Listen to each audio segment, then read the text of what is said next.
दोस्तों, आज मैं आपको जो कहानी सुनाने जा रही हूँ, ये कहानी है दो सोने के बालों वाली परी की। तो चलिए दोस्तों, देखते हैं आज की ये कहानी। किसी समय की बात है, परी देश में दो सुनहरे बालों वाली खूबसूरत परी बहनें रहती थीं। एक दिन वो दोनों परी देश के बगीचे में घूम रही थीं। तभी अचानक उनके पास एक बूढ़ी औरत आकर जोर जोर से रोते हुए कहती है, मेरी मदद करो, मैं बहुत परेशान हूँ। आज मेरी बेटी की शादी होने वाली है और मेरे पास उसकी शादी करने के लिए एक फूटी कौड़ी भी नहीं है। मैं बड़ी उम्मीद लेकर तुम दोनों के पास आई हूँ। क्या तुम दोनों मेरी मदद करोगी? उस बूढ़ी औरत को रोते हुए देख उन दोनों परी बहनों का दिल पिघल जाता है और वो दोनों उसकी मदद के लिए तैयार हो जाती हैं। उसके बाद वो दोनों उस बूढ़ी औरत के साथ उसके घर पर पहुंच जाती हैं। तुम चिंता मत करो, मैं अभी शादी की सारी तैयारियां पूरी कर देती हूँ।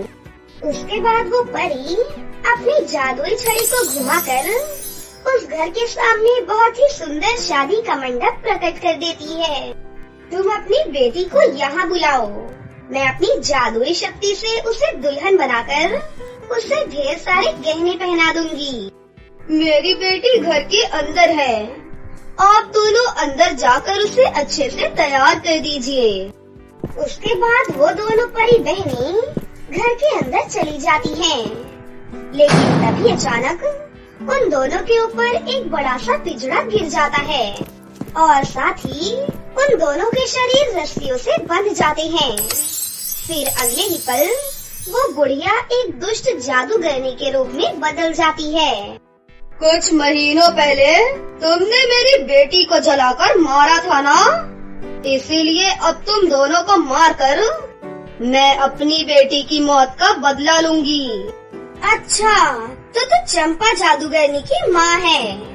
तेरी बेटी बहुत ही दुष्ट और बेरहम जादूगरनी थी। उसने ना जाने कितने इंसानों को मारकर उनकी बलि दी थी। हमने उसे मारकर बहुत अच्छा काम किया है। हमें छोड़ दे, वरना तू भी अपनी बेटी की तरह मारी जाएगी।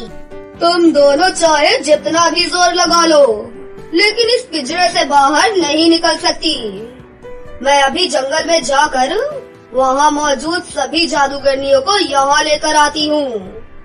उसके बाद हम सभी जादूगरनियाँ मिलकर तुम दोनों के शरीर के टुकड़े टुकड़े कर कर उसकी बलि दे देंगी। इतना कहकर शर्मीला जादूगरनी वहाँ से चली जाती है। हमें जल्द से जल्द कुछ न कुछ करना होगा। अगर एक बार ढेर सारी जादूगरनियाँ आ गयी, तो फिर हम दोनों नहीं बच पाएंगी।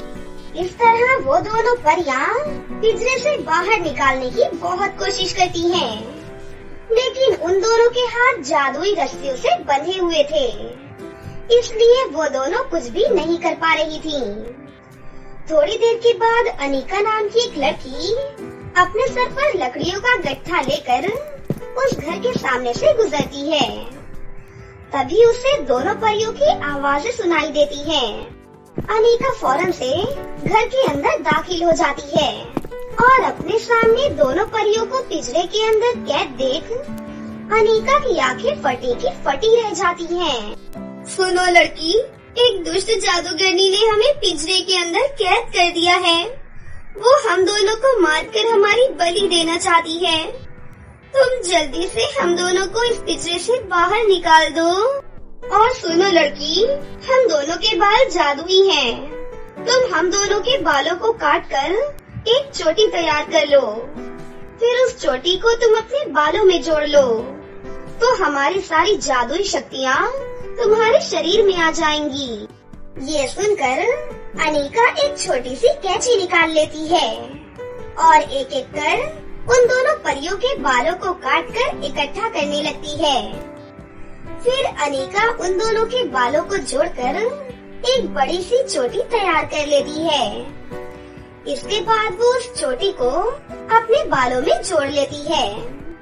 फिर अगले ही पल अनिका के अंदर बहुत सारी जादुई शक्तियाँ आ जाती हैं अब मैं तुम दोनों को आसानी से पिंजरे से बाहर निकाल दूंगी। तुम घबराओ मत। इतना कहकर अनीका पिंजरे को तोड़ने के लिए आगे बढ़ती है, लेकिन तभी अचानक शर्मीला जादूगरनी 4 और खतरनाक जादूगरनियों को लेकर वहाँ पर आ जाती है। अरे ये क्या? ये लड़की तो इन परियों को बाहर निकालने की कोशिश कर रही है। सुन लड़की, तूने यहाँ आकर बहुत बड़ी भूल कर दी। अब हम तुझे जिंदा नहीं छोड़ेंगे। चलो सब मिलकर इस लड़की को मार डालो।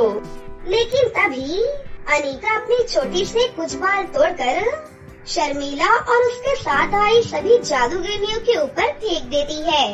फिर अगले ही पल उन बालों की शक्ति से सभी जादूगरनियों का आकार बहुत छोटा और नाटा हो जाता है। अरे ये लड़की तो हमसे भी बड़ी जादूगरनी निकली। इसने हमारा शरीर छोटा कर दिया। शर्मीला, तूने हमें किस मुसीबत में फंसा दिया। हाँ, तूने बिल्कुल सही कहा। हमें शर्मीला की बातों में नहीं आना चाहिए था। चलो यहाँ से भाग चलो, वरना ये लड़की हमें नहीं छोड़ेगी। लेकिन तभी अनीका शर्मीला के साथ साथ बाकी जादूगरनियों के हाथ पकड़कर उन्हें घर के बाहर मौजूद एक पेड़ पर बांधकर लटका देती है। उसके बाद अनीका वहाँ एक बड़ी सी मशाल प्रकट करके उन सभी जादूगरनियों के शरीर में आग लगा देती है और देखते ही देखते सारी जादूगरनियाँ जलकर राख के ढेर में तब्दील हो जाती हैं। उसके बाद अनीका पिंजरे में कैद दोनों परियों को आजाद कर देती है। तुम्हारी वजह से हम दोनों बहनों की जान बची है, इसीलिए ये जादुई चोटी उपहार के तौर पर तुम अपने पास रखो, क्योंकि हमारे बाल कुछ ही दिनों में फिर से उग जाएंगे। उसके बाद वो दोनों परी बहनें वापस परी देश लौट जाती हैं। दूसरी तरफ जादुई चोटी मिलने से अनीका की जिंदगी पूरी तरह से बदल जाती है और वो जादुई शक्तियों का इस्तेमाल अपने साथ साथ गरीब और लाचार लोगों की भलाई के लिए भी करने लगती है और यहाँ दोनों परी बहनों के बाल भी फिर से उग जाते हैं और वो बहुत खुश होती हैं। इधर अनीका बहुत ही अमीर हो जाती है और अपना जीवन खुशी से जीने लगती है।